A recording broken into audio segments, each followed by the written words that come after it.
오늘 은혜의 복음, 오늘은 성경을 보는 눈이라는 제목으로 같이 공부를 좀 하겠습니다. 한번 따라 합시다. 성경을 보는 눈. 이 눈이라는 말은 관점이라는 말, 퍼스펙티브, 관점이라는 말입니다. 관점, 성경을 보는 관점, 어떤 눈으로 봐야 되느냐, 혹은 성경을 보는 안경이라고도 할 수 있습니다. 성경을 보는 안경. 요것을 어떤 관점에서 봐야 성경이 보이느냐. 근데 우리가 공부하고 있는 주제가 뭐예요? 은혜의 복음이잖아요. 은혜의 복음. 성경을 보는 관점이 하나님의 은혜의 관점에서 보면 성경이 열립니다. 성경이 열려요. 전에 제가 우리가 성경을 볼 때 우리가 설교를 들으면서도 막 마음으로 받아들이지 않고 이렇게 시비 거는 때가 있잖아요. 어떻게 저런 말을 하지? 뭐 이럴 수 있잖아요. 근데 성경은 하나님의 말씀인데도 성경 말씀을 가지고 마음이 안 들어가지고 하나님 앞에 막 말씀드리고 대들고 이런 사람이 있을까요? 없을까요? 엄청나게 많아요. 근데 성경에 보면은 선지자들 가운데 하나님이 이럴 수 있습니까? 지난주에 요나 얘기했지만은 하박국 선지자 같은 사람도 하나님 어떻게 이러실 수가 있습니까? 그렇게 말하는 거예요.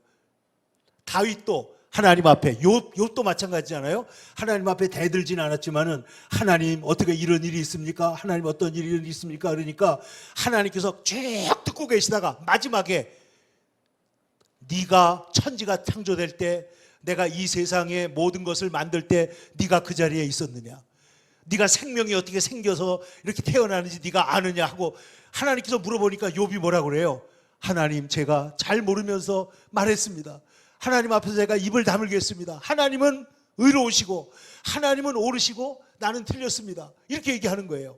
그런데 우리 교회에서 성경 공부를 하던 우리 청년 집사님이에요. 나중에 집사가 됐지만은 이분이 1대1로 제가 성경 공부를 하자고 그래가지고 했는데 한 2년 동안 했어요. 얼마나 열심히 했는지 몰라요. 그런데 이분이 어느 날 공부를 하다가 막 말씀이 너무 좋으니까 막 가가지고 성경을 미친 듯이 읽는 거예요. 지난번에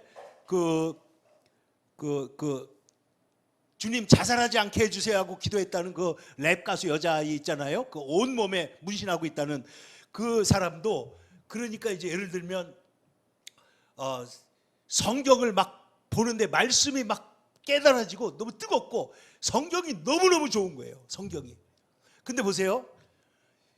성경을 읽다 보니까 딱 부딪힌 거야. 어디서 부딪혔냐? 창세기에 하나님께서 아브라함에게 내 아들 독자 이삭을 제물로 바치라. 그래가지고 진짜 화가 났더라고. 그래서 제가요, 야, 성경을 이렇게 잘 읽는 사람도 있구나. 여러분, 성경 읽다가 마음에 부딪히면 화가 나기를 바랍니다. 요나는 막 화내잖아요. 근데 하나님께서 그 요나를 어떻게 해요? 여러분 잘 보세요. 풍랑이 언제 그쳤어요? 요나가 도망갈 때는 야, 풍랑 없는 것 같이 잘 가지고 배 타고 갔는데, 요나가 배 타고 가니까 그 다음에 풍랑이 일어나잖아요. 인생의 풍랑이 막 온갖 풍랑이 일어납니다. 건강 문제, 무슨 이 인간관계 문제, 재정 문제, 풍랑이 딱 일어나는데 언제 풍랑이 그치느냐? 바다에 던져졌을 때, 항복하면, 하나님 앞에 항복하면 나를, 이 모든 풍랑이 내 책임입니다. 나를 던져주세요. 그 순간에 던지니까 풍랑이 어떻게 돼요? 잠잠해집니다. 그러니까 우리 인생의 문제를 해결하는 길은 그런 건데, 문제는 뭐냐? 이 요나가 하나님의 뜻을, 하나님의 은혜를 모르기 때문에 하나님 이 산에 공의만 주장하는 거예요. 공의. 하나님 의로우신 분인데 저 니누의 놈들 저거 다 죽여야 됩니다. 저거 살려두면 안 됩니다. 이거는 절대 안 됩니다. 이렇게 해가지고 공의만 주장을 하는데, 정작 자기는 심지도 않고 자기가 키우지도 않은 박농쿨 때문에 좋아하다가 박농쿨 말라버리니까 어떻게 해요? 미친 듯이 화를 내잖아요. 그러면 하나님 물으시잖아요. 네가 박농쿨을 사랑하는 거는 맞고, 내가 니누의 사람들을 12만 명이나 좌우를 분별하지 못하는 이 도시를 사랑하는 건 틀렸냐? 이렇게 물어보잖아요. 그러니까 하나님은 은혜와 공의가 있고, 예수님에게는 은혜와 진리가 충만하단 말이에요. 하나님은 사랑과 공의, 이게 지금 대조적인 것 같지만은 하나님이 동시에 갖고 계시는 거예요. 동시에 공의로우시고 은혜로우시다.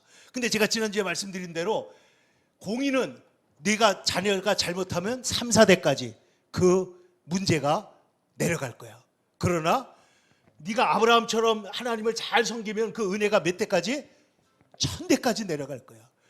은혜와 공의는 똑같이 중요하지만은 하나님의 은혜가 그렇게 크다는 거예요. 그러면 성경을 우리가 어떻게 봐야 되느냐? 어떤 관점에서 봐야 되느냐? 오늘 그 얘기를 하려고 합니다. 여러분, 성경을 어떤 관점에서 보면 열리는 거예요. 이걸 깨닫고 공부를 잘하려면 그 과학이든지 그 문학이든지 그 핵심이 어디 있는지 알아야 되잖아요.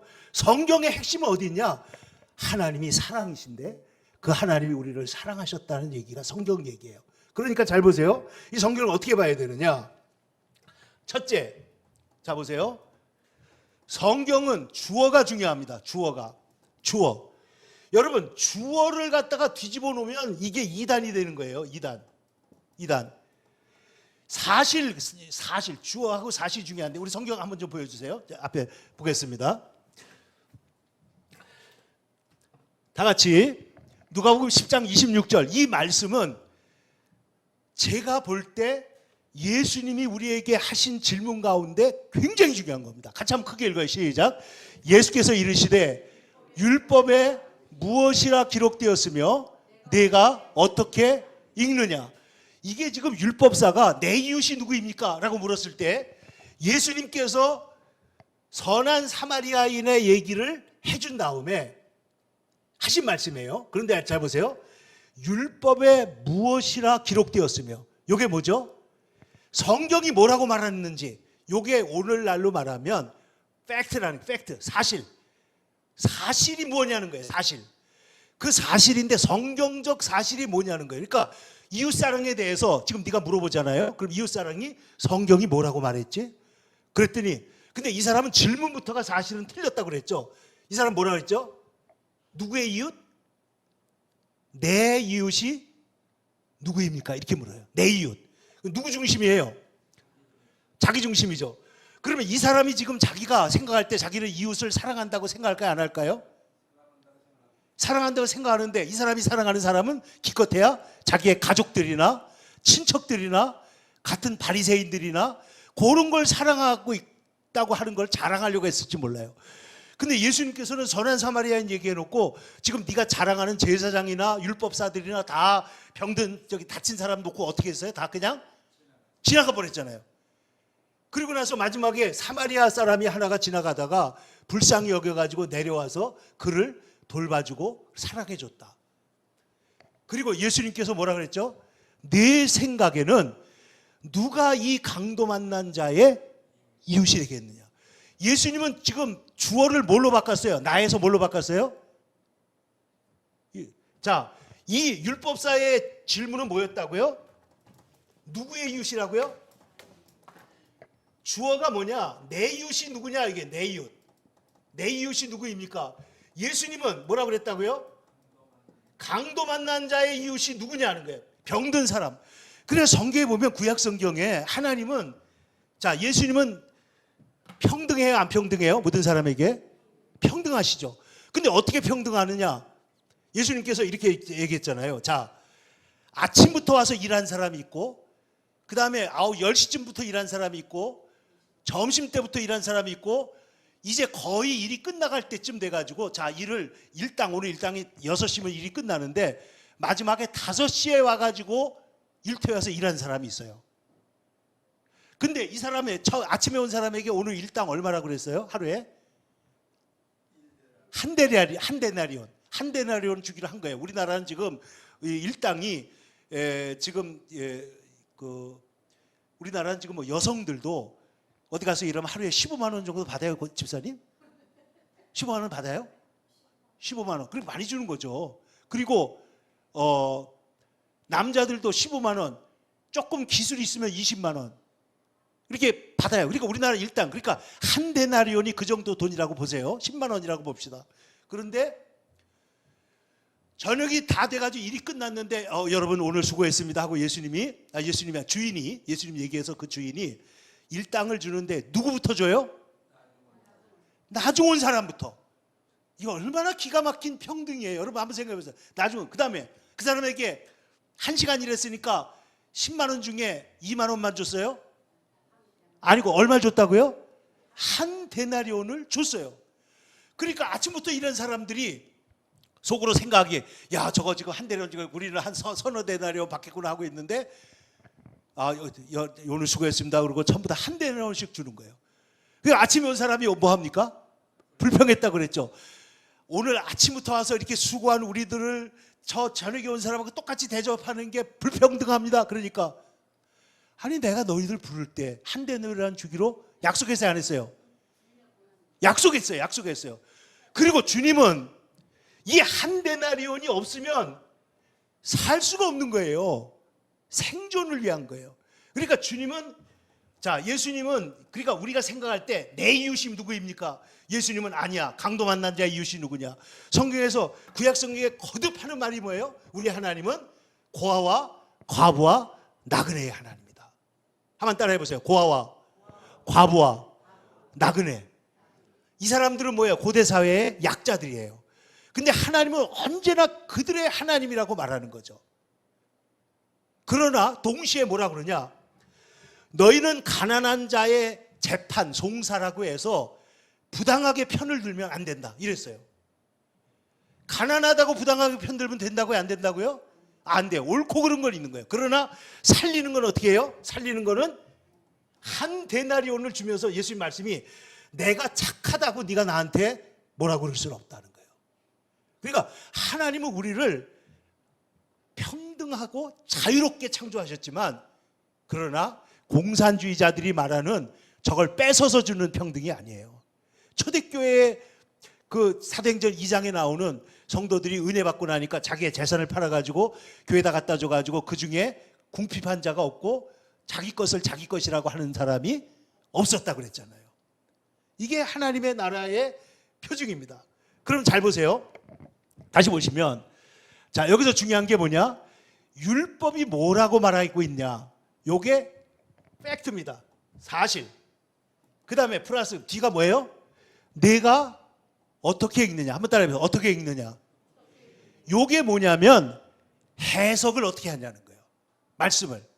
그러면 성경을 너는 이웃에 대하여 내 이웃을 말했지만 예수님은 아니야. 하나님이 말씀하시는 이웃의 개념은 모든 세상 사람들, 특히 병들고 강도 만나고 이런 사람들의 이웃이 되는 것에 대해서 말하는 것이라고 하면서 예수님께서 너도 가서 그와 같이 해라 말씀하는 것이죠. 그러니까 사실과 해석의 문제라는 거예요. 성경. 자, 성경을 볼 때 어떻게 하라고요? 사실과 해석. 내가 어떻게 율법에 무엇이라 기록되어 있으면 내가 어떻게 읽느냐? 율법에 어떻게 기록되어 있는지를요 이단들은 뒤죽박죽 만듭니다. 완전 뒤죽박죽 만들어가지고 그래서 듣는 사람이 그래서 제가 사람이 어떻게 저렇게 어리석을 수가 있을까? 바울이 그랬잖아요. 너희가 어떻게 은혜에다가 어떻게 다시 세상으로 나갈 수가 있느냐? 에? 어떻게 그럴 수가 있느냐? 난 도저히 이해할 수가 없다. 에? 예수님도 이해할 수 없다고 그러셨잖아요. 그런데 왜 이 동네 사람들은 말씀을 안 받아들일까? 기가 막힌다는 거죠.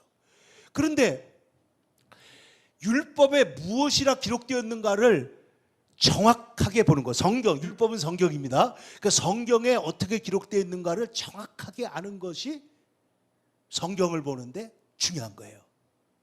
가장 중요합니다. 그리고 두 번째, 그것을 어떻게 해석하느냐. 성경 말씀 들으면요 맨날 이런 사람이 있어요. 이건 우리 남편이 들어야 되는데, 이건 우리 시어머니가 들어야 되는데, 이건 며느리가 들어야 되는데, 지가 들어야지 왜 자꾸만 남이 들으라고 그래요. 자기가 들어야지. 예? 자기가 들으라고 하나님 말씀하시는 건데, 그러니까 이런 거예요. 남이 고치고 나는 가만히 있겠다는 거죠. 성경은 정반대 아닙니까? 예. 내가 아까 요나가 그렇게 좀 까다롭게 한 사람이지만은 하나님이 요나를 끝까지 사랑하시고 설득하시는 걸 보면, 근데 요나는요 정말 똑똑한 사람이에요. 똑똑한데 헛똑똑이죠. 그러니까 하나님의 마음을 모르니까. 그런데 보세요. 그럼 이제 성경은 뭐가 중요하다고요? 사실과 해석을 어떻게 하느냐가 중요한데, 성경을 보는데 가장 중요한 건 주어입니다. 주어. 자, 창세기 1장 1절 다 같이 시작. 태초에 누가 무엇을? 동사. 어떻게 하셨다고요? 그러면 주어는 누구예요? 하나님이시고 동사는 뭐예요? 창조하신 거예요. 시점은 언제예요? 부사. 태초에. 태초에 하나님이 천지를 창조하시니라. 성경은 1장 1절부터 하나님이 하신 일을 말하려고 하는 거예요. 하나님이 하신 일. 이 십계명을 우리가 이제 그 성경에 보면 계명, 언약을 구약성경에 5대 언약이 있습니다. 5대 언약. 저는 그 앞에다가 이거는 이제 구약학자들이 하는 얘기고, 저는 선악과도 언약이라고 볼 수 있어요. 선악과 언약. 이것을 건드리면 죽으리라. 하나님의 말씀이죠. 그런데 노아 언약은 뭐예요? 너희들이 악하기 때문에 홍수로 심판해도 이건 다 죽이기까구나. 그래서 어떻게 했어요? 내가 다시는 물로 세상을 심판하지 않겠다. 그게 노아 언약입니다. 창세기 1장부터 11장을 원역사라고 그러는데, 그 아브라함 족장이 시작되기 전에 원역사 시대의 대표적인 언약이 노아 언약이에요.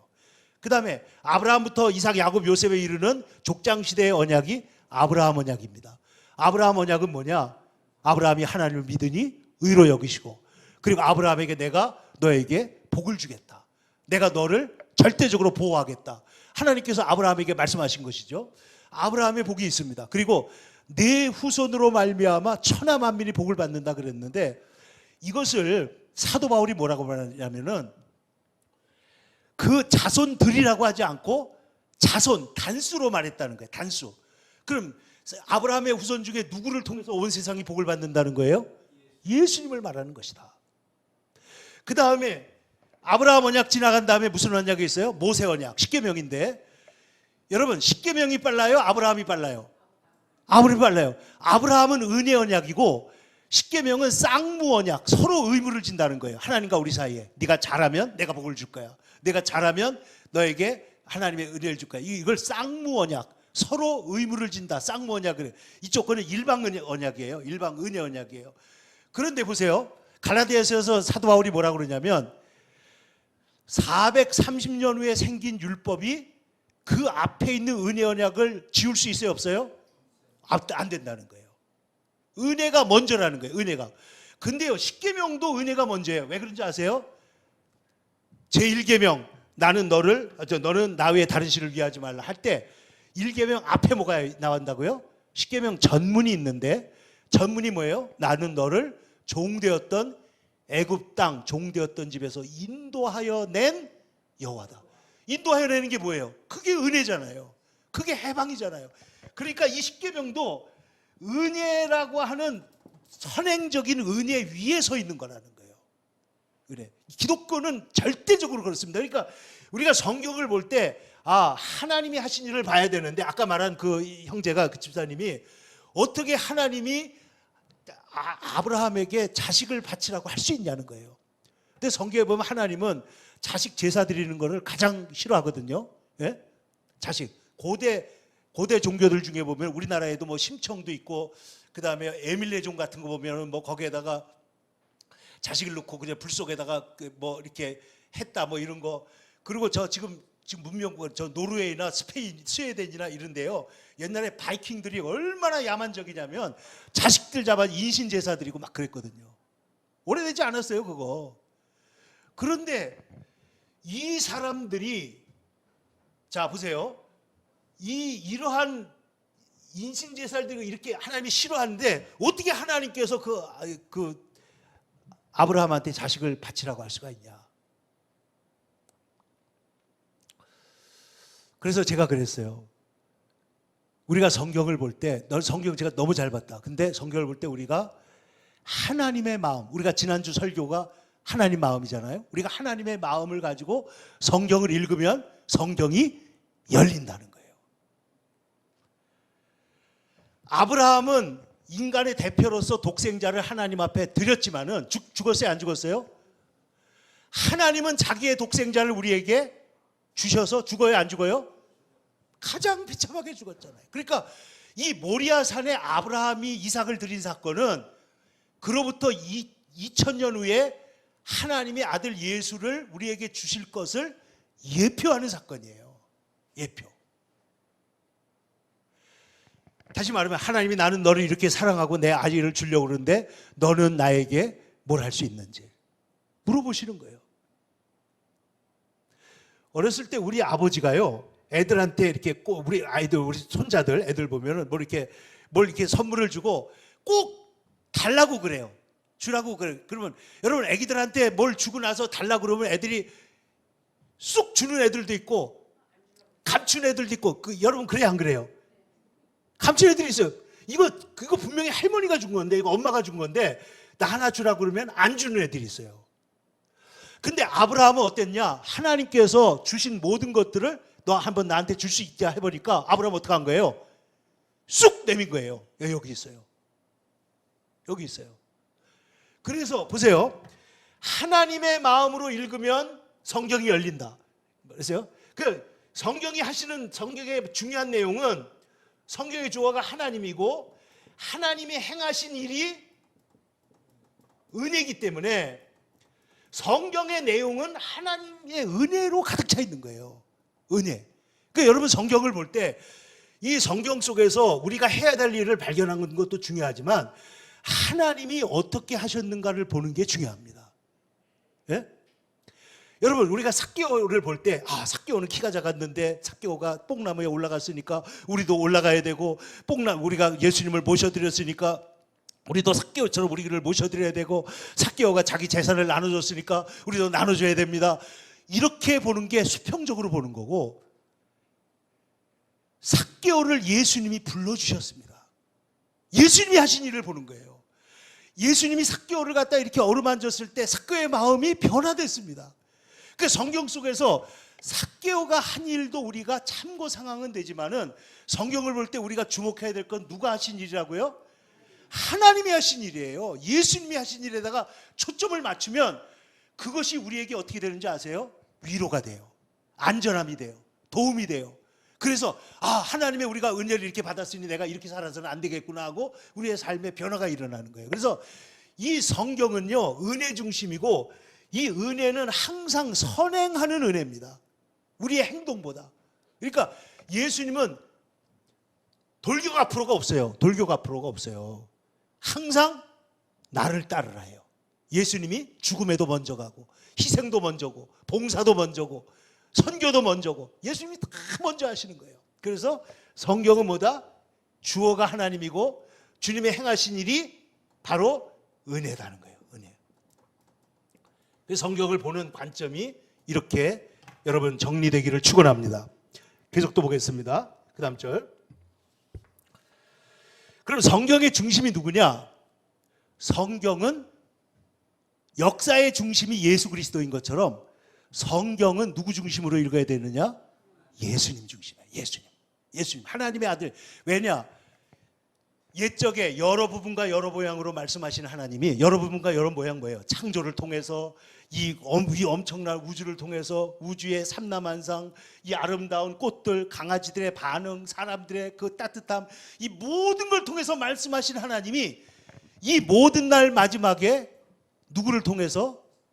아들을 통해서 우리에게 직접 말씀하셨다. 이게 히브리서 1장입니다. 예? 히브리서 1장. 그러니까 이 모든 날 마지막에 우리에게 직접 말씀하셨다. 그러므로 성경의 핵심은 누구다? 예수님이에요. 예수님. 그래야 성경을 읽을 때 주어를 잘 알아야 되고 사실과 해석을 잘 알아야 되고 세 번째 성경은 예수님 중심으로 읽어야 됩니다. 근데 요즘에 이단들은 예수님 자리에다가 자기를 다 넣는 거예요. 이단들은. 안 됩니다. 그리고 거기에다가 뭐 해방신학 이런 거 넣는 거 안 되는 거예요. 성경의 핵심은 예수님이에요. 같이 읽겠습니다. 시작. 요한복음 5장 19절 시작. 너희가 성경에서 뭘 얻어요? 영생을 얻는 줄 생각하고 성경을 연구하거니와 이 성경이 곧 누구에 대하여? 내게 대하여, 예수님에 대하여 증거하는 것이다. 그러면 영생을 얻으려면 누구를 알아야 돼요? 예수님 알아야 되는 거예요. 예수. 성경이 말하는 게 예수님이라는 거예요. 계속 보겠습니다. 누가복음 24장 엠마오로 내려가던 두 제자에게 예수님이 하신 말씀인데, 잘 보세요. 시작. 이에 모세와 모든 선지자의 글로 시작하여. 한번 따라 봅시다. 모세와 모든 선지자의 글. 요게 뭐냐면 구약 성경이에요. 모세 오경과 그 밖에 35권, 34권. 그러니까 구약의 39권의 성경 중에 모세 오경이 가장 핵심이라고 봅니다. 유대인들은 모세 오경과 그리고 모든 선지자. 이거 거기에 뭐 시가서도 있고 또 역사서도 있고 그러지만은 그걸 뭉뚱그려서 모든 선지자라고 말한 거예요. 그러면 모든 선지자의 글로 시작하여, 자 계속 읽겠습니다. 모든 성경에 쓴 바 누구에 관한 거? 자기에 관한 것을 자세히 설명하시니라. 그러니까 이 제자들이 예수님이 십자가에 달린 거 보고 다 실망해가지고 도망갔는데, 예수님이 성경을 가지고 예수님 메시아에 대해서 설명을 하니까 이 메시아가 그냥 꽃길만 가는 메시아가 아니고 고난의 종이라는 거죠. 고난을 당하고 영광에 들어간다. 이 사실을 제자들이 알려주고 그 다음에 자기의 못자국 난 손을 보여주고 같이 식사를 할 때 제자들의 마음이 뜨거워져 가지고 부활의 증인으로 예루살렘으로 돌아가는 것이죠. 그게 바로 성경을 보는 거예요. 그러니까 성경을 보는 관점은 성경 속에서 그리스도를 발견한다. 그럼 목사님, 구약 성경에서 어떻게 우리가 예수님을 보나요? 구약 성경 안에도 그리스도가 있습니다. 언제나. 그래서 성경에는 보면 아브라함에게 먼저 복음을 전하여, 이런 말이 나와요. 아브라함에게 미리 복음을 전한 거예요. 미리 오실 메시아를 가리키는 거예요. 오실 메시아. 오실 메시아. 그래서 아브라함은 이 땅에서 자기 고향으로 돌아갈 수도 있었지만 고향으로 안 들어가고 영원한 하늘나라 본향을 향해서 방향을 두고 그는 살았다. 히브리서 11장에 그렇게 말하는 것입니다. 예수님. 그 다음 계속 보세요. 자, 로마서 1장 2절 시작. 이 복음은 하나님이 선지자들을 통하여 누구에 관하여? 그의 아들. 그의 아들이 누구예요? 예수님에 관하여 성경에서 미리 약속하신 것이다. 그러니까 우리가 성경을 보려면, 자, 세 가지 원리 얘기했어요. 자, 주어가 누구다? 성경의 주어는 하나님이시다. 하나님의 행하시는 일을 보고 우리가 마땅히 어떻게 해야 되는가를 발견한 것이 기독교다는 거예요. 그러니까 세상 종교는 네가 이렇게 하면 천국 가고 네가 이렇게 하면 하나님을 만날 거야 라고 말하지만은 성경은 그게 아니고 하나님이 행하신 일이 너무 귀하기 때문에 너희가 이미 하나님 앞에 있다는 거예요. 그럼 우리는 어떻게 하냐? 하나님 앞에서 그 말씀을 받아들이는 거죠. 기독교는 세상 종교와 그 프로세스, 그 방식이 완전히 반대입니다. 반대. 율법 종교, 그 다음에 율법 종교는 자기의와 공로의를 주장해요. 내가 잘해야 돼. 공로를 세워야 돼. 그러나 기독교는 이제는 하나님의 의가 나타났다. 자기의로는 안 되기 때문에 하나님의 의가 나타나서 믿음에서 믿음에 이르게 한다. 하나님의 의예요. 하나님의 의. 자, 그럼 보세요. 자, 사도행전 9장 18절입니다. 시작. 즉시 사울의 눈에서 뭐예요? 비늘 같은 것이 벗어져 다시 보게 된지라. 일어나 세례를 받고. 자, 사울이 예수님 반대하고 죽이려고 했던 그 사람인데 아주 지독한 사람이죠. 요즘에도 우리 유튜브 같은 거 보면요, 저 사울같이 아주 지독한 사람들이 있어요. 자기가 교수라고 그러고 뭐라고 그러는 사람도 있는데 하여튼 아까 말한 사실과 해석이 엉망진창인 거예요. 여러분, 역사적 사건, 뭐 우리가 보는 사건, 사실이 먼저 확인되고 사실이 아닌 추상적인 얘기하는 거, 거짓말하는 거, 여러분 하나님이 제일 싫어하는 거 거짓 증거하는 거예요. 거짓 증거. 네? 10계명, 9계명. 잘 생각해 보세요. 근데 거짓 증거 위에다가 사실이야. 거짓 증거를 가지고 말하는 게 이단이거든요. 거짓 증거. 근데 기독교는 뭐다고요? 하나님이, 은혜의 하나님이 주어가 되시고 하나님이 행하신 사실에 근거해서 그것을 온전히 해석해야 되는데 그 해석의 중심이 누구라고요? 예수님이라는 말이에요. 그러면 성경을 바로 보는 거예요. 성경을. 그러면 자, 사울이 그 지독했던 사람이 안수받고 주님 앞에 엎드리는 순간에 어떻게 돼요? 눈에서 뭐가 떨어져요? 비늘이 떨어졌어요. 새로운 눈을 얻은 거예요. 새로운 눈. 예? 성경을 보는 눈이 활짝 열리니까 역사상 가장 위대한 선교사 누구예요? 사도 바울이에요. 역사상 가장 위대한 신학자 누구예요? 사도 바울이에요. 역사상 가장 위대한 사도가 누구예요? 우리가 그렇게 꼭 주장하기는 어렵지만 사도 바울입니다. 근데 그 바울이 과거에는 어땠다고요? 가장 고집스럽고 예수님 반대했던 사람인데 진리, 예수님 앞에서 눈에서 비늘이 떨어지니까 어떻게 돼요? 눈이 밝아져요. 진리가 보인 거예요. 여러분 우리 눈에서 여러분 우리가 또 전도할 때 저 사람 저 고집스러운 사람 눈에서 비늘이 떨어지게 해 주시옵소서. 여러분도 우리 눈에 비늘 좀 절반쯤 붙이고 다니지 마세요. 비늘 아예 딱 떨어져야 됩니다. 밝히 보고 진리를 보고 하나님의 말씀을 바로 보는 사람들. 여러분 우리가 세상을 봐도요. 지금 얼마 전에도 어딘가 뭐 퀴어 축제 한다고. 퀴어 축제가 여러분 뭔지 아시나요? 그 동성애자들이 우리들은 이렇게 살아갑니다 하고 축제를 하는 거예요. 굉장히 저는 본 적은 없지만 이 사진들 보면 아주 난잡하게 이렇게 합니다. 여러분 세상이 상식이었던 것이 지금은 상식이 아니에요. 상식이 아닙니다. 상식이 상대적인 상식이 되면 안 되잖아요. 근데 하나님은 우리 마음속에 양심을 주시고 도덕률을 주시고 그래서 임마누엘 칸트가 말했잖아요. 내가 생각할수록 정말 위대한 것은 내 마음에 빛나고 있는 도덕률이다. 그 도덕률 누가 넣어준 거예요? 그걸 태어날 때부터 여러분 서로 내가 옳다 그러다고 싸우는데 옳다 그러다의 기준이 누가 준 거예요? 그게 사람이 갖고 태어나는 거예요. 하나님이 주시는 거예요. 상대적으로 교육받아가지고 만들어진 게 아니단 말이에요. 인간이 갖고 있는 두려움, 인간이 갖고 있는 죄책감, 인간이 갖고 있는 수치심, 이 모든 것들은 하나님이 우리에게 주신 신호들입니다. 신호들. 자, 그러니까 예수님이 중심이시다. 근데 다시 한번 봅시다. 그래서 사울의 눈에서 비늘이 벗어졌습니다. 그 다음 페이지. 다 같이 마태복음 21장 42절 같이 봅니다. 시작. 예수께서 이르시되 너희가 성경에 건축자들의 버린 돌이 모퉁이 돌이 되었나니 이것은 주로 말미암아 된 것이요 우리 눈에 기이하도다 함을 읽어본 일이 없느냐. 한번 따라해보세요. 성경에 한번 따라해보세요. 성경에 읽어본 일이 없느냐. 자, 이 말이 뭐예요? 건축자의 버린 돌이 모퉁이 돌이 됐습니다. 이 시편에 나오는 거잖아요. 그러니까 하나님께서는 예수님을 세상 사람들은 건축자의 버린 돌처럼 버린 거예요.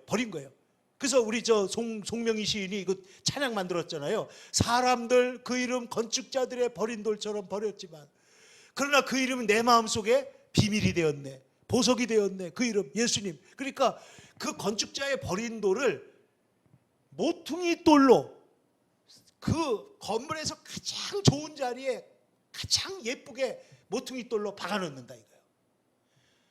그걸 누가 그렇게 하신다고요? 하나님이 그렇게 하신다고 하는 말을 예수님 말씀이 너희가 읽어본 일이 없느냐. 읽어본 일이 없느냐. 읽어야 되는 것이죠. 계속 보세요. 또 7장 38절 요한복음 시작. 나를 믿는 자는 어떻게 한 같이? 성경에 말씀하신 바와 같이. 그래서 여러분 예수님께서 시험을 이기실 때에도 기록된 말씀으로 기록되었으되 한번 따라합시다. 기록되었으되 이게 중요한 거예요. 그러니까 여러분 우리가 예수를 믿는 것이 기도할 때도요 멋대로 하다가 보면은 빗나갑니다. 기록되었으되 중요한 거예요. 계속 보세요. 성경에 이런 같이 그 배에서 뭐가 흘러나와요? 생수의 강이 흘러나오리라 하시니 그들은 성경에 죽은 자 가운데서 이 생수의 강이 뭐냐? 성령의 강이에요. 생수의 강, 성령. 우리 교회 이름이 뭐예요? 생수의 강. 생수의 강이 어디서 흘러나와요? 에스겔서 47장 성전에서. 요한계시록 22장 어디서 흘러나와요? 보좌에서. 예수님의 보좌에서, 하나님 보좌에서 생수의 강이 흘러나와요. 그래서 그 생수의 강에 접하는 자는 다 사는 거예요. 나무가 자라가지고 12가지 과실을 맺고 잎사귀는 약재료가 되고 다 사는 일이 어디서 일어나냐? 생수의 강가에서 일어납니다. 그 다음 요한복음 20장 9절 시작. 그들은 성경에 그가 죽은 자 가운데서 다시 살아나야 하리라 하신 말씀을 아직 알지 못하더라. 예수님의 이 괄호 열고, 이게 괄호 열고가 왜 있는지 아세요? 제자들이 아직까지 예수님이 부활하신 것을 듣기는 들었는데 몰랐었다는 거예요. 몰랐다는 거예요. 성경을 아는 게 이렇게 중요합니다. 자, 야고보서 2장 23절 다 같이 크게 읽습니다. 이는 성경에 이른바 아브라함이 하나님을 믿으니 이것을 의로 여기셨다는 말씀이 이루어졌고. 아브라함이 하나님의 의로 여기셨다는 말씀이 이루어졌다. 그러니까 구약에 말씀하신 것이 신약에 와서 연결되어서 이루어졌다 그 말이죠. 여러분, 우리가 성경을 볼 때 성경의 주어는 누구라고요? 하나님이시다. 하나님이 하신 일을 밝히 보면 우리가 하는 일은 당연히 나오는 거예요. 여러분, 탕자가 집에 와서 아버지에게 나는 품꾼이 하나로 써주세요 하고 말을 하려고 왔는데 그 말 하기도 전에 아버지가 어떻게 해요? 그 아들을 품에 안고 환영하고 잔치 벌리고 막 그러는데 그때 탕자가 깨닫는 거 아니에요. 아버지의 마음을, 아버지의 사랑. 이게 성경입니다. 기도하겠습니다. 거룩하신 아버지 하나님 감사합니다. 오늘 우리에게 하나님을 보고 역사를 보고 성경을 보는 눈을 열어 주시옵소서. 우리 가운데 있는 어떤 것이든지 간에 부정직함, 사실을 사실로 인정하지 않는 지적으로 존재론적으로 부정직한 모든 부정직함을 내버리게 도와주시고 진리 앞에서 하나님의 은혜 앞에서 거룩하신 예수님 앞에서 눈에 비늘이 떨어져 나갔던 바울과 같이 우리의 모든 형제자매의 눈에서 비늘이 떨어지게 하시고 살아계시고 온 천하를 창조하시고 지금도 은혜로 이끌어 가시는 하나님을 볼 수 있는 눈을 열어 주시옵소서. 모든 말씀 예수님의 이름으로 기도하옵나이다. 아멘.